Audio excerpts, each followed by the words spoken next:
The Adventures of Tom Sawyer, Chapter 1, Part 3.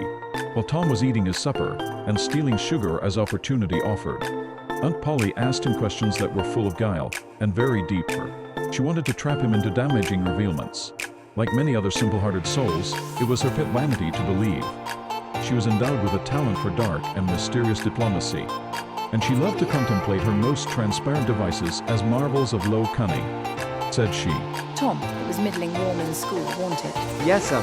Powerful warm, wasn't it? Yes'm. Didn't you want to go in a swimming, Tom?" A bit of a scare shot through Tom a touch of uncomfortable suspicion. He searched Aunt Polly's face, but it told him nothing. So he said, No, well, not very much.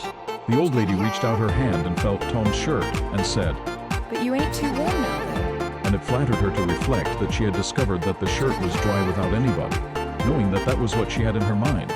But in spite of her, Tom knew where the wind lay now. So he forestalled what might be the next move. Some of us pumped on our heads. Mine's damp yet, see?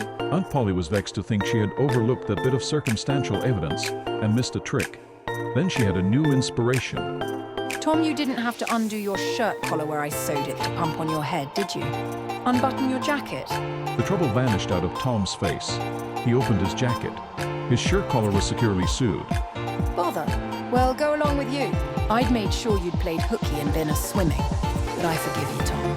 I reckon you're a kind of a singed cat. As the saying is, better than you look. This time." He was half sorry her sagacity had miscarried, and half glad that Tom had stumbled into obedient conduct for once.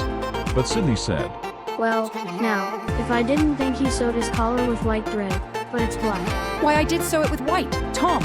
but Tom did not wait for the rest. As he went out at the door he said, Sit down, I'll lick you for that. in a safe place Tom examined two large needles which were thrust into the lapels of his jacket, and had thread bound about them. One needle carried white thread and the other black. He said, She'd never noticed if it hadn't been for Sid. Confound it, sometimes she sews it with white, and sometimes she sews it with black. I wish to G Miney she'd stick to one or t'other, he can't keep the run of him. But I bet you all lamb Sid for that. I'll learn him. he was not the model boy of the village. He knew the model boy very well though and loathed him.